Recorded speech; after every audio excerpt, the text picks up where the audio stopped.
अस्सलाम वालेकुम नाज़रीन, आप मेरा यूट्यूब चैनल देख रहे हैं। सोहराब बरकत आपसे मुखातिब है। दुआज़ारा केस के हवाले से सबसे अहम अपडेट है और पूरी कौम के लिए खुशखबरी है। आप सब खुश हो जाएं और मुझे जाती तौर पर बहुत खुशी है। दुआज़ारा को भगाने वाला जो डॉक्टर था, उनका शोहर, अभी तक जो शोहर खुद को कहता है, उन्होंने एक इंटरव्यू में कहा था कि उन्हें उनका 1 साल मेडिसिन का जाया हुआ, यानी तालीम का 1 साल जाया हुआ और वो अपनी मेडिसिन की तालीम पूरी नहीं कर सके। तो खुशखबरी यह है कि मेहदी अली काज़मी साहब ने अगले 10 से 15 साल उन्हें फ्री कर दिया है और वो 10 से 15 साल उनका इंतजाम कर दिए गए हैं, बिस्तर वगैरह लगवा दिए थाने जेल के अंदर। और जाहिर है जब वो जेल के अंदर होंगे 10 से 15 साल और वहां पर फ्री टाइम होगा तो मेडिसिन की तालीम पूरी करके, FCPS करके, पोस्ट डॉक्टरेट करके, और जब बाहर आएंगे तो प्रैक्टिस भी उन्होंने की होगी और इस माशरे का बहुत अजीम डॉक्टर होंगे। तो ये खुशी की बात है आप सबके लिए कि डॉक्टर अब जेल में बहुत जल्द जाने वाला है और वहां पर जाकर वो अपनी तालीम पूरी कर सकेगा, मेडिसिन की जो वो पूरी करने की ख्वाहिश रखता है। क्योंकि जो उन्होंने हरकत की है, अब वो हरकत करने के बाद तो मुमकिन नहीं था कि उन्हें इसी तरह से यूनिवर्सिटी और कॉलेजेस और ऐसी यूनिवर्सिटी जो कि संडे वाले दिन भी तालीम देती है और संडे वाले दिन भी वहां पर स्टूडेंट्स होते हैं, उनके जरिए वो डिग्री मुकम्मल करते हैं। बहरहाल दो बड़ी अहम बातें हैं जो इस केस में हुई हैं, दुआज़ारा केस में। सब जो हमारे दोस्त हैं साफी वो रिपोर्ट कर रहे हैं दुआज़ारा की मेडिकल रिपोर्ट के हवाले से, लेकिन जो सबसे अहम नुकता है वो शैला रजा की स्टेटमेंट है और जिब्रान नासिर की स्टेटमेंट है। शैला रजा गवर्नमेंट का हिस्सा है सिंध में और जिब्रान नासिर ज़ाहिर लॉयर हैं, ह्यूमन राइट एक्टिविस्ट है और बड़े जबरदस्त एक नौजवान है। शैला रजा ने कहा था कि ये मामला बहुत गंभीर है, बहुत जरूरी है कि दुआज़ारा और डॉक्टर को कराची बुलाया जाता और वहां पर तफ्तीश भी की जाती और मेडिकल एग्जामिनेशन भी होता। 4 घंटे मेडिकल एग्जामिनेशन तो हो गया है। जिब्रान नासिर साहब कहते हैं इस केस का मरकजी मुल्जिम डॉक्टर है।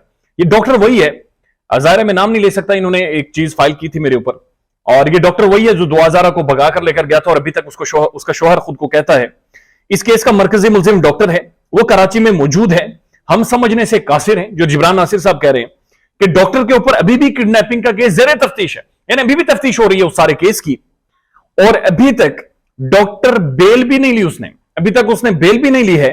वो बगैर बेल के कैसे बैठा हुआ है और उसे हथकड़ियां नहीं पड़ी, वो हथकड़ियों में वो जकड़ा हुआ नहीं है। अभी तक किडनैपिंग का हतमी फैसला लाहौर हाईकोर्ट ने नहीं किया, तो फिर डॉक्टर सलाखों के पीछे क्यों है? अभी फैसला होना है कि डॉक्टर को क्या सजा होगी। हाई कोर्ट का फैसला हम चैलेंज करेंगे। मेडिकल सर्टिफिकेट ठीक नहीं था, यानी जिस मेडिकल सर्टिफिकेट के ऊपर सिंध हाई कोर्ट ने पूरा एक सारी चीज फ्रेम की थी और जिसके बाद जो स्क्रिप्ट राइटर था सारी फिल्म का, जो 1970 की मूवी थी जिसमें अमिताभ बच्चन टैक्सी पर बैठकर दूसरी जगह पहुंच जाते हैं, उस तरह की कहानी जो घड़ी गई थी, उसके हवाले से वो कह रहे हैं कि वो एक सर्टिफिकेट के ऊपर था और हम उसको चैलेंज करेंगे। और वो सर्टिफिकेट की लेजिटिमेसी अगर वो लेजिटिमेट होता तो शायद एक पाकिस्तान की तारीख का 11 रुकनी मेडिकल बोर्ड ना बनता और उसके सामने 4 घंटे तफ्तीश ना होती और पुलिस होम डिपार्टमेंट से इजाजत लेकर एक सूबे से दूसरे सूबे में आकर इन्हें घसीट कर ना ले जाती। अगर उसकी लेजिटिमेसी होती, लेजिटिमेसी नहीं थी तभी जाकर ये सारी चीजें हुई हैं। दूसरी बात वो ये कह रहे हैं, जो मेहदी अली काज़मी ने बाकायदा एक दरखास्त भी दी रखी है कोर्ट में कि तफ्तीश करें और डॉक्टर की तफ्तीश करें, उसे बिठाएं सामने, उसे बत्ती के नीचे बिठाएं और उससे पूछें ये कौन सा टैक्सी वाला था जो 1200 किलोमीटर चला, जिसने 22,000 रुपए जाकर बाद में लिए हैं?